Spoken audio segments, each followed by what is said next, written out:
ఈ ఉద్యోగిని అనే పథకం కింద 3 లక్షల వరకు ఎలాంటి హామీ లేకుండా రుణాలను పొందవచ్చు. పారిశ్రామిక రంగంలో పురుషులతో పాటే సమానంగా మహిళలను కూడా ప్రోత్సహించడానికి మరియు వారు ఆర్థికంగా ఎదగడానికి, ఆర్థిక స్వావలంబన కొరకు, వాళ్ళు ఆర్థికంగా తమరి కాళ్ళ మీద వాళ్ళు నిలబడడానికి కేంద్ర ప్రభుత్వం ఈ ఉద్యోగిని అనే పథకాన్ని ప్రవేశపెట్టింది.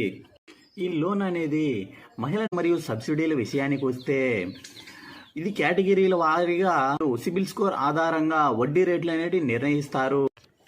ఎస్సీ ఎస్టీ సామాజిక వర్గానికి చెందిన మహిళలకు మరియు ఇతర సామాజిక వర్గానికి చెందినటువంటి వికలాంగ మహిళలకు మరియు వితంతు మహిళలకు 50% వరకు సబ్సిడీ లభిస్తుంది. అదేవిధంగా ఎటువంటి వడ్డీ అనేది ఉండదు. పథకానికి ఎవరెవరు అర్హులు? కుటుంబ వార్షిక ఆదాయము 2 లక్షల లోపు ఉండాలి.